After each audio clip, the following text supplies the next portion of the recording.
Hello everyone, welcome back to our channel Commerce Vidyarthi. I am Riya. Today I am going to discuss the topic functions of management. ठीक है, तो इसको हम short form में बोल सकते हैं पॉश डीसी. ठीक है, तो यहाँ मार्कर, हाँ, इसका शॉर्ट फॉर्म है पॉश डीसी.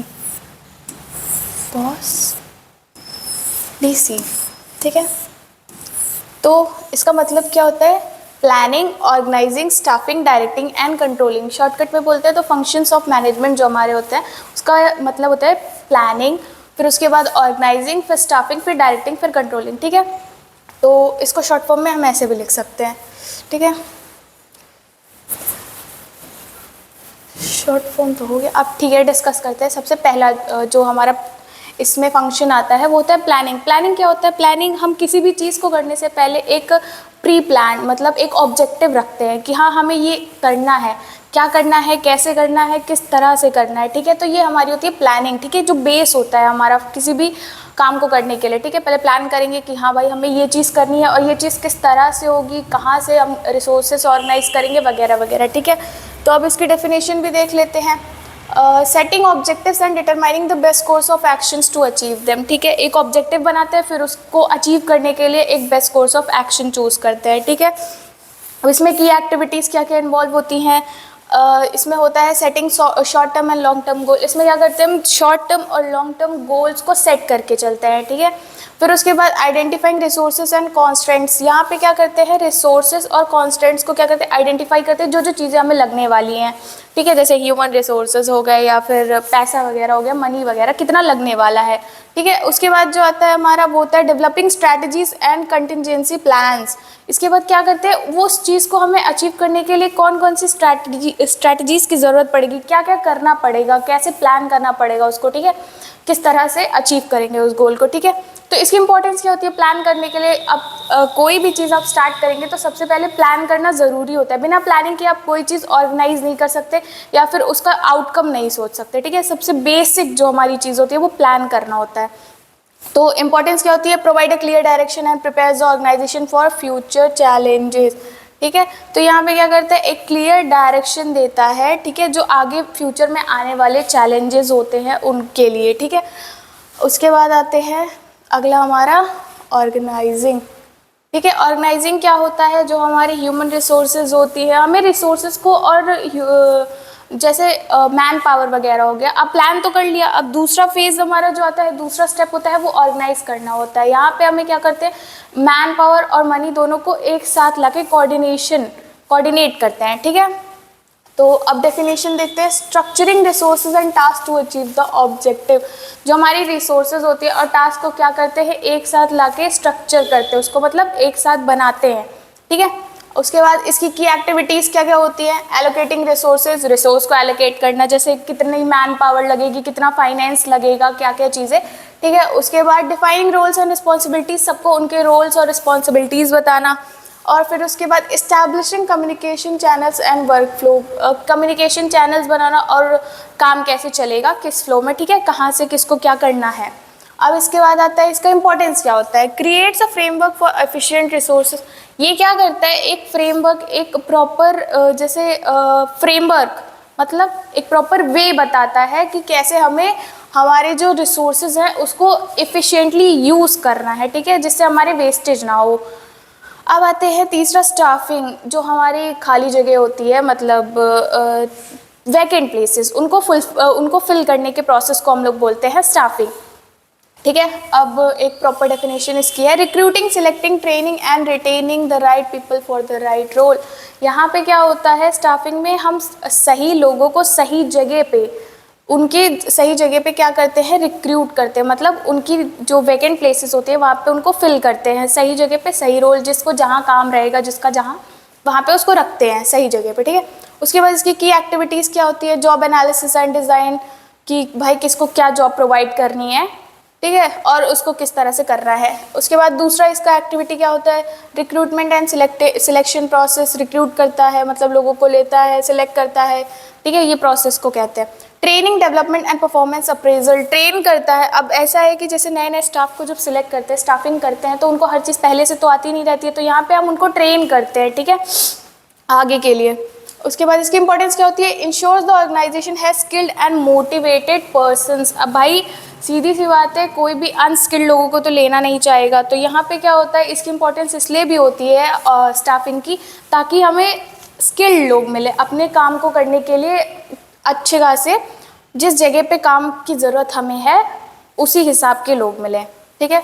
तो ये हमारी हो गई स्टाफिंग। अब इसके बाद आती है डायरेक्टिंग, मतलब मोटिवेटिंग पीपल, ठीक है, आगे के काम के लिए, जैसे मोटिवेशन देना उन्हें, ठीक है। Guiding, motivating and overseeing employees to achieve the organisational goal. अब सीधी सी बात है, आपको एम्प्लॉयज़ को मोटिवेट करते रहना पड़ेगा टाइम टू टाइम, ताकि वो अपने काम को अच्छी तरीके से करें, ठीक है। अब यहाँ पे इसकी की एक्टिविटीज़ क्या क्या होती हैं, leadership and decision making, leadership provide करता है, डिसीजन मेकिंग में हेल्प करता है। उसके बाद कम्युनिकेटिंग एंड डेलीगेशन, कम्युनिकेशन और delegation, motivation and conflict resolution, resolutions, motivation and conflict, मतलब क्या होता है, यहाँ पे क्या करता है, जो कॉन्फ्लिक्ट्स होते हैं अलग अलग लेवल ऑफ मैनेजमेंट में या आपस में भी होते हैं, उनको भी रिजॉल्व करने में हेल्प करता है, ठीक है। इसकी की एक्टिविटीज़ होती है, मतलब उसके बाद आता है इसकी इंपॉर्टेंस क्या होती है, aligns individual effort with organisational objective. अब अलग अलग इंडिविजुअल्स के अलग अलग गोल्स होते हैं, ठीक है, उनको क्या करता है, एक साथ ला के ऑर्गेनाइजेशनल गोल्स को अचीव करने के लिए उन्हें मोटिवेट करता है, ठीक है। उसके बाद क्या आती है, कंट्रोलिंग। कंट्रोलिंग मतलब किसी चीज़ को कंट्रोल करना, अपने हिसाब से चलाना, ठीक है। तो यहाँ पे क्या होता है कि जैसे जो हमारे एम्प्लॉयज़ होते हैं, उनकी परफॉर्मेंस को क्या करना पड़ता है, हमें मॉनिटर करना पड़ता है, देखना पड़ता है कि वो सही से काम कर रहे हैं या नहीं कर रहे। अगर नहीं कर रहे तो उन्हें सही से काम कराना पड़ता है, ठीक है। तो यहाँ पे कंट्रोलिंग का डेफिनेशन है monitoring performance and making adjustment as needed. मतलब अगर हमें लग रहा है कि हाँ ये एम्प्लॉय इस तरह से सही से इस जगह पे काम नहीं कर रहा है, तो उसको और भी ज़्यादा मतलब रिक्वायरमेंट है किसी चीज़ की कि हाँ भाई इसको मोटिवेशन की ज़रूरत है या और किसी चीज़ की ज़रूरत है, ट्रेनिंग की ज़रूरत है, तो यहाँ पे वो सारी चीज़ें होती हैं। की एक्टिविटीज़ क्या क्या होती हैं, setting performance standards. Performance standards का एक वो परफॉर्मेंस का एक स्टैंडर्ड सेट करता है कि हाँ इस काम को इस तरह से करना है। Comparing actual performance against standards, और जो हमने स्टैंडर्ड्स सेट किए थे कि हाँ हमने सोचा था ये काम इस तरह से हमें करना है, वो उस तरह से हो रहा है या नहीं हो रहा है, ठीक है। एक्चुअल में से आउटकम का जो कंपैरिजन करते हैं हम। Taking corrective action to address deviations, ठीक है। करेक्ट मतलब अब यही चीज़ है कि जो हमने सोचा था वैसा हुआ है नहीं हुआ है, अगर नहीं हुआ है तो उसको करने के लिए हमें अभी और क्या क्या चीज़ें यहाँ इम्प्रोवाइज़ करनी पड़ेंगी, ठीक है। उसके बाद इसका इंपॉर्टेंस क्या होता है, ensures goals are met and resources are used effectively. तो यहाँ पे इसका मेन इंपॉर्टेंस क्या होता है कि जो हमारी रिसोर्सेज है वो इफ़िशेंटली यूज़ हुई या नहीं हुई, ये इसका ध्यान रखना इसका काम है, ठीक है, कंट्रोल करना। अब इसके बाद आते हैं अगले टॉपिक की तरफ। हाँ, तो आते हैं functions of level of management. अब मैनेजमेंट में भी अलग अलग लेवल्स होते हैं, ठीक है, 3 लेवल्स होते हैं, ठीक है। पहला लेवल आता है यहाँ पे हमारा, एक पिरामिड से समझते हैं, 3 लेवल्स ऑफ मैनेजमेंट। ये हमारा है टॉप लेवल ऑफ मैनेजमेंट, ये हमारा है middle level of management, middle level of management, और ये हमारा है low level of management. Management भी 3 लेवल्स में होता है, टॉप लेवल में, मिडिल लेवल में और लोअर लेवल में होता है, ठीक है। अब इसके बाद आते हैं, इसको समझते हैं। मैनेजमेंट क्या करता है, अलग अलग जो हमारे लेवल्स होते हैं उसमें अलग अलग वेरी करता है, अलग अलग चीज़ें, काम होते हैं, उनके फंक्शंस होते हैं, ठीक है। Management varies across different levels of management in an organisation. एक ऑर्गेनाइजेशन में अलग अलग जो उनके लेवल्स होते हैं उसमें अलग अलग फंक्शंस भी होते रहते हैं, ठीक है। दीज लेवल्स बताया मैंने अभी आपको, टॉप लेवल, मिडिल और लो लेवल, 3 लेवल होते हैं मैनेजमेंट के। Each have specific role and responsibilities to ensure the organizational goals are achieved efficiently। यही चीज़ मैंने आपको बताई अभी थोड़ी देर पहले कि सबका अपना अपना एक फंक्शन होता है ताकि जो ऑर्गेनाइजेशनल गोल्स हो वो इफेक्टिवली अचीव हो रहे हों, इफिशिएंटली और इफेक्टिवली, ठीक है। तो सबसे पहले आती है top level of management, CEOs हो गए और फिर उसके बाद बोर्ड ऑफ डायरेक्टर्स हो गए, ये क्या है हमारे टॉप लेवल ऑफ मैनेजमेंट है, ठीक है। सबसे पहले सबसे ऊपर यही होते हैं हमारे मैनेजमेंट में, ठीक है। अब देखते हैं इनके फंक्शंस क्या होते हैं। ये क्या करते हैं, plans, strategic planning and decision making. ये क्या करते हैं, प्लान बनाते हैं और डिसीजंस लेते हैं कि हाँ हमें ये प्लान्स इंप्लीमेंट करने हैं, ठीक है। अब इसमें आते कौन कौन है, इसमें आते हैं बोर्ड ऑफ डायरेक्टर्स हमारे, chief executive officer, CEOs, chief operating officers, और कौन होते हैं, और अदर एग्जीक्यूटिव्स, ठीक है। दूसरा लेवल ऑफ मैनेजमेंट आता है middle level of management. Upper level management top के बाद आता है मिडिल में, बीच में आते हैं। अब बीच में कौन कौन लोग आते हैं, इनका काम क्या होता है, ठीक है। अब पहले टॉप लेवल ऑफ मैनेजमेंट की प्राइमरी रिस्पॉन्सिबिलिटीज़ देख लें, इनकी रिस्पॉन्सिबिलिटीज़ क्या क्या होती हैं। गोल्स को सेट करना, गोल्स और ऑब्जेक्टिव्स को सेट करना। दूसरा है प्लानिंग करना, स्ट्रैटेजिक प्लानिंग, पहले प्लान करना कि चीज़ें कैसे होंगी, किस तरह से की जाएंगी, ठीक है। अब इसके बाद एक सेकेंड,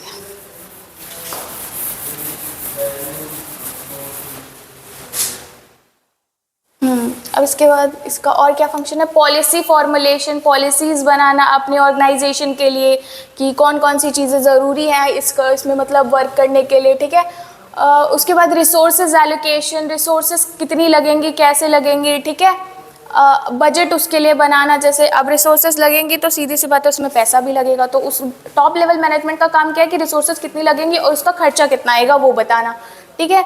और फिर उसके बाद इन्वेस्टमेंट्स कितनी करनी है हमें, कहाँ करनी है, किस तरह से करनी है। उसके बाद मेजर रिसोर्सेज डिस्ट्रीब्यूशन, रिसोर्सेज का डिस्ट्रीब्यूशन भी करना, ये भी हमारा टॉप लेवल मैनेजमेंट का काम होता है। Representation, act as the organisation face in the external dealing, stakeholders जो हमारे एक्सटर्नल होते हैं, जो हमसे इन्वेस्टमेंट जो हमारे ऑर्गेनाइजेशन में करते हैं, उन लोग को एक फेस की ज़रूरत होती है। तो ये क्या करते हैं, जो हमारे टॉप लेवल ऑफ मैनेजमेंट होते हैं, यहाँ पे ये लोग उनकी जो डीलिंग्स वगैरह होती हैं उसको फेस करते हैं, ठीक है। वो फेस होते हैं बेसिकली, इन लोगों से बातचीत करना, अब रिप्रेजेंट करना ऑर्गेनाइजेशन को, ये टॉप लेवल ऑफ मैनेजमेंट का काम है, ठीक है। उसके बाद performance evaluation, review organisational outcomes and ensure alignment with goals. ये क्या करते हैं, परफॉर्मेंस को इवैल्यूएट करके रिव्यू करते हैं कि हाँ जैसा हमने सोचा था वैसा हुआ है कि नहीं हुआ है, आगे और भी किस चीज़ को हमें मतलब एक पर्टिकुलर और कोई गोल बनाने की ज़रूरत है, उसको अचीव करने के लिए कैसे क्या काम करना है, ठीक है। अब इसके बाद आते हैं दूसरे लेवल ऑफ मिडिल, जो बीच में हमारे आते हैं मिडिल लेवल ऑफ मैनेजमेंट, ठीक है। मिडिल लेवल ऑफ मैनेजमेंट में कौन कौन आते हैं, हमारे डिपार्टमेंट मैनेजर्स हो गए, फिर उसके बाद रीजनल मैनेजर्स हो गए, डिविजनल हेड्स हो गए, ठीक है। अलग अलग डिपार्टमेंट के अलग अलग हेड्स होते हैं, तो वो मिडिल लेवल ऑफ मैनेजमेंट में आते हैं। एक ही डिपार्टमेंट में मैनेजर होते हैं, अलग अलग होते हैं ना, तो ये मिडिल लेवल में आते हैं। अब इसका फंक्शन क्या होता है, टैक्टिकल इम्प्लीमेंटेशन एंड कोऑर्डिनेशन, ठीक है। ये क्या करते हैं, जो हमारी पॉलिसीज़ होती है उसको इम्प्लीमेंट करने का काम इनका है, काम करवाने का काम इनका है। पॉलिसीज़ बनाने का काम किसका है, टॉप लेवल ऑफ मैनेजमेंट। अब काम करवाने का काम किसका है, मिडिल लेवल ऑफ मैनेजमेंट, ठीक है। उसके बाद इसमें कौन कौन आते हैं अभी बताया आपको, department managers, regional managers and divisional head. अब इनकी प्राइमरी रिस्पॉन्सिबिलिटीज़ क्या क्या होती है ये भी देख लेते हैं। इम्प्लीमेंटिंग पॉलिसीज़, अभी बताया मैंने आपको, इम्प्लीमेंटिंग पॉलिसीज़, जो policies top level of management बना देते हैं, मिडिल लेवल ऑफ मैनेजमेंट का काम होता है कि उन पॉलिसीज़ को इम्प्लीमेंट करना, उसको देखना कि ये काम इस तरह से होना चाहिए, ठीक है। दूसरी रिस्पॉन्सिबिलिटी क्या आती है इनकी, translate strategic plans from top management into actionable objectives for their departments और डिवीजन।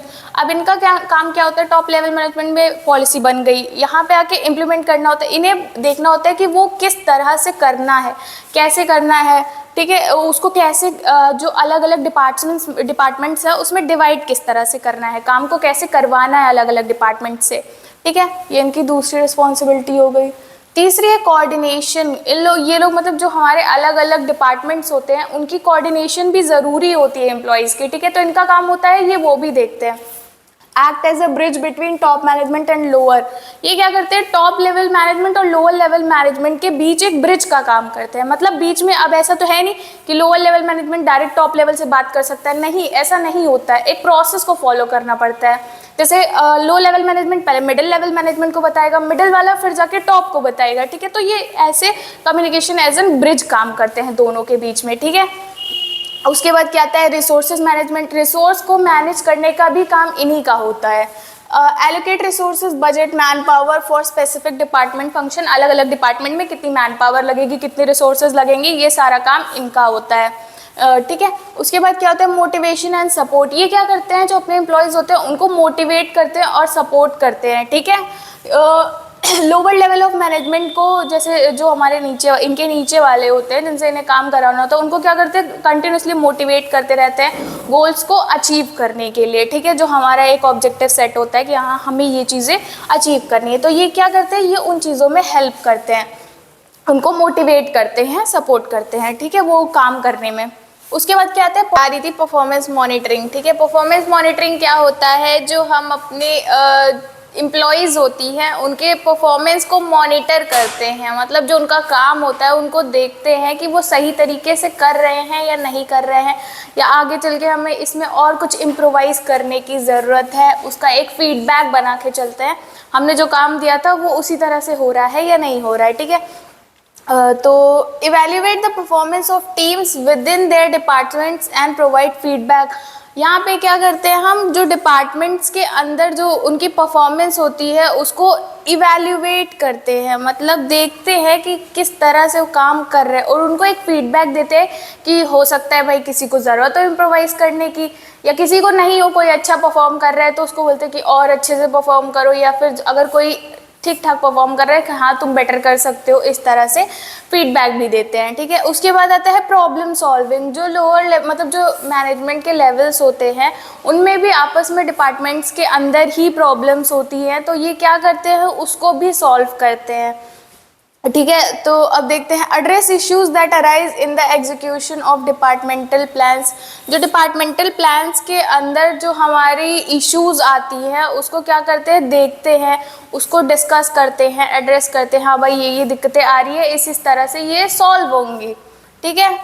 उसके बाद आते हैं अगला, हाँ अब आते हैं सबसे नीचे, लोअर लेवल ऑफ मैनेजमेंट, सबसे नीचे जो मैनेजमेंट के लेवल में जो सबसे नीचे वाले उसमें आते हैं, ठीक है। टॉप हो गया, प्लान कर लिया, फिर उसके बाद इम्प्लीमेंट करा दिया मिडिल लेवल से। अब लोअर लेवल का काम क्या होता है देखते हैं।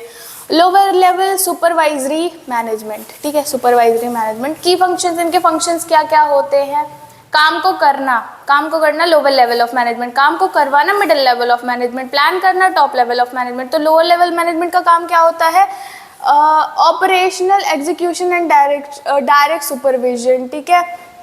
की फंक्शन क्या होता है, ऑपरेशनल एग्जीक्यूशन, भाई अब काम कैसे, काम को करने का इन्हीं का काम होता है, ठीक है, तो ये वो ही करते हैं।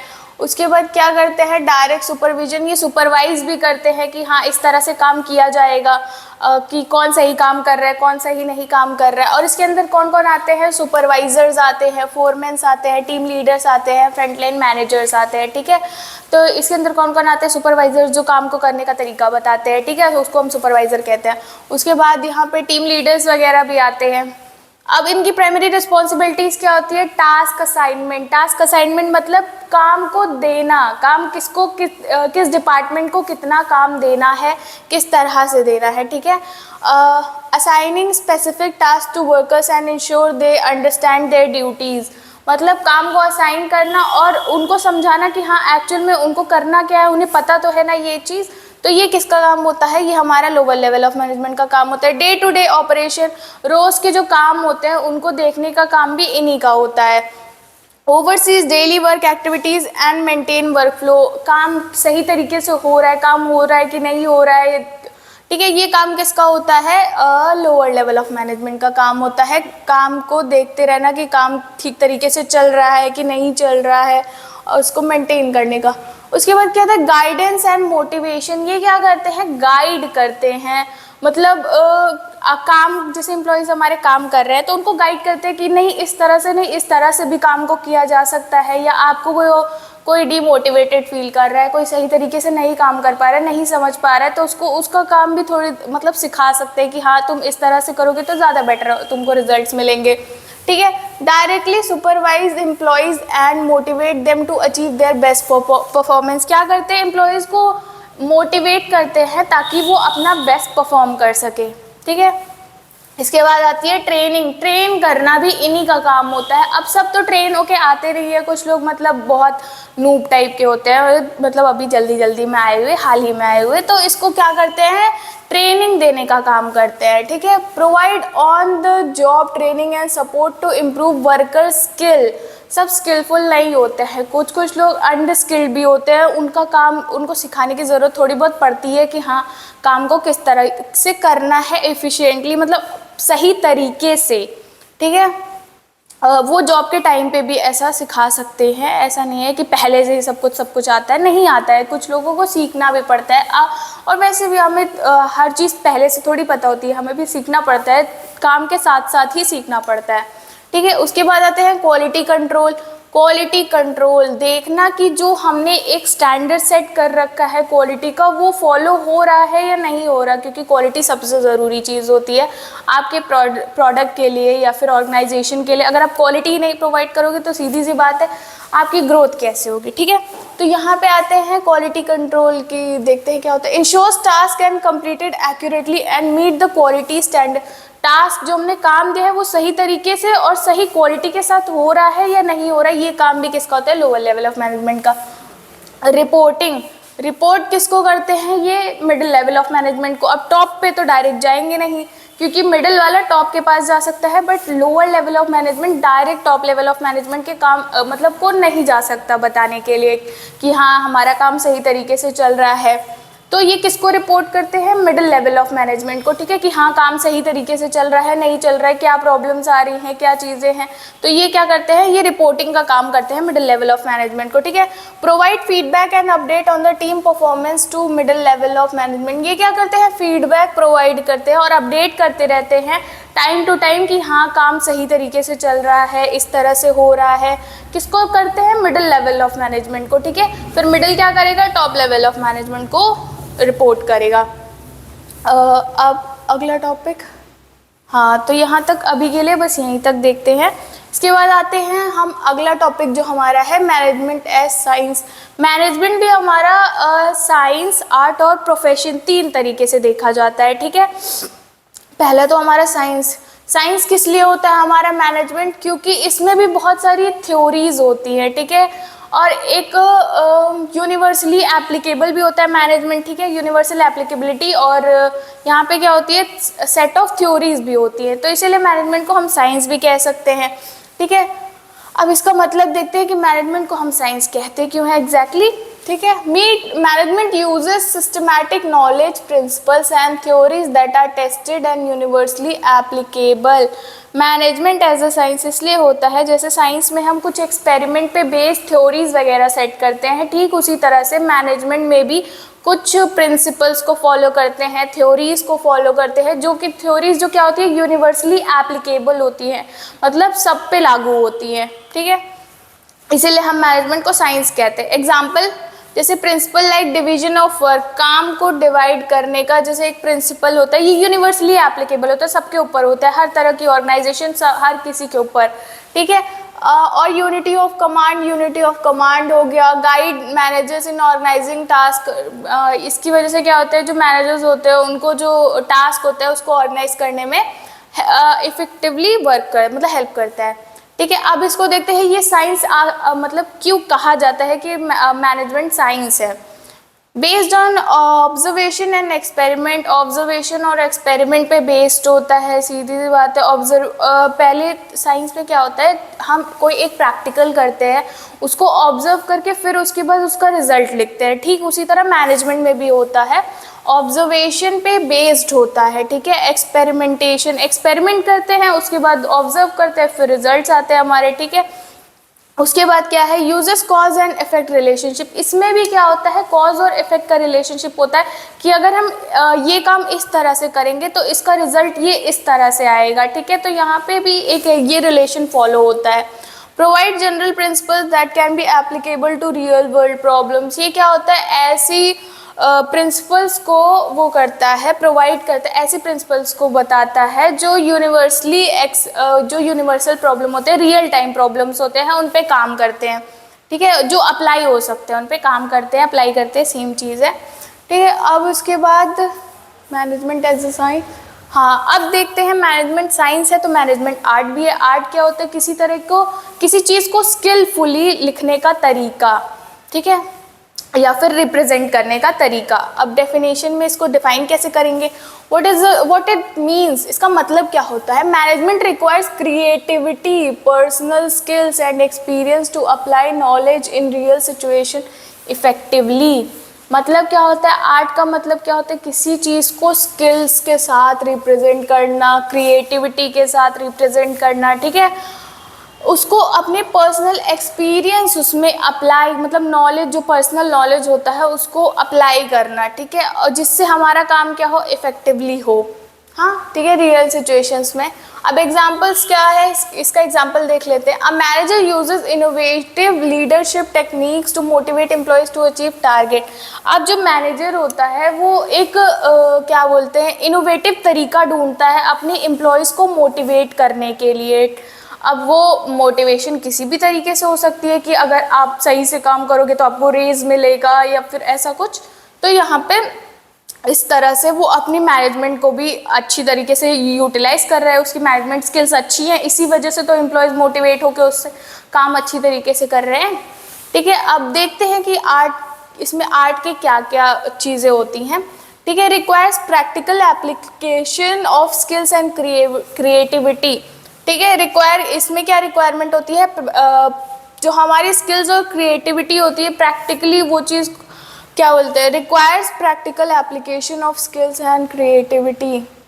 जो हमारी प्रैक्टिकल स्किल्स और क्रिएटिविटी होती है उसको जो है रिक्वायरमेंट होती है, एप्लीकेशन मतलब जो हमारी स्किल्स और क्रिएटिविटी होती है उसको अप्लाई करने का हमें तरीका आना चाहिए, ठीक है। इसमें रिक्वायरमेंट यही होती है। Focus is on achieving results through personal experience. क्या करता है, रिजल्ट्स को अचीव करने के लिए एक पर्सनल एक्सपीरियंस की भी ज़रूरत पड़ती है, ठीक है। यहाँ पे क्या करता है, रिजल्ट्स को अचीव करने, फोकस करता है उस चीज़ पे, रिजल्ट्स जो हमारे आउटकम्स आते हैं उसको पर्सनल एक्सपीरियंस के साथ, ठीक है। Varies based on the manager style and approach. अलग अलग मैनेजर्स के अलग अलग अप्रोचेस होते हैं, तरीका होता है, तो ये डिपेंड करता है, कोई किसी तरीके से किसी काम को कराता है, कोई किसी तरीके से किसी काम को कराता है, सबका अपना अपना तरीका होता है। तो इसी तरह से यहाँ पे भी होता है, ठीक है। अब मैनेजमेंट एज अ प्रोफेशन देखते हैं। मैनेजमेंट एज अ प्रोफेशन भी, तो ये प्रोफेशन की तरीके से भी तो देखा जा सकता है ना। क्यों देखा जा सकता है, क्योंकि management is increasingly recognised as a profession and specialise knowledge, formal education and ethical standard.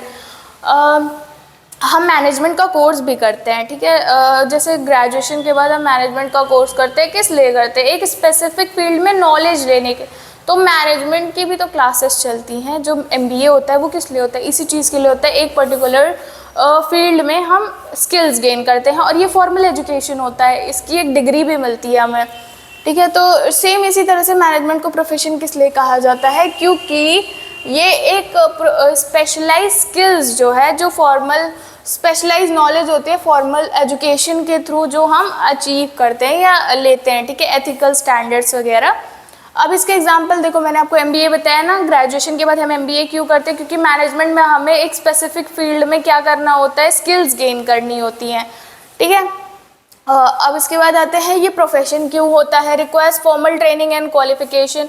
अब मैनेजर ऐसे ही तो हायर नहीं होते हैं, उनकी भी कुछ स्किल्स होनी चाहिए, रिक्वायरमेंट होती है हमें कि हाँ भाई ये मैनेजर बनने के लिए ये क्वालिटीज़ आप में स्किल्स होनी चाहिए, और आपको एक इंस्टीट्यूट से इसकी डिग्री भी चाहिए होती है, ठीक है। Follows a code of conduct, ethical business practices. ये क्या करता है, एक एथिकल बिजनेस मतलब किसी चीज़, किसी बिजनेस के लिए एक एथिकल मतलब लीगल, ठीक है, यहाँ पे लीगल कोड ऑफ कंडक्ट इसके लिए चाहिए होता है। अब ऐसे ही किसी भी जगह से आप नहीं करके जा सकते और बोल सकते कि हाँ हम इस जगह से आए, हमें मैनेजर बना दीजिए, नहीं होता है इस तरह से। एक कोड होता है, कोड ऑफ कंडक्ट मतलब एक लेवल होता है मैनेजर को भी हायर करने का, ठीक है। Provide a service to organisation and society, ठीक है। ये क्या करता है, जो हमारी ऑर्गेनाइजेशन होती है और जो सोसाइटी होती है उनको एक सर्विस प्रोवाइड करने का भी काम करता है, ठीक है। तो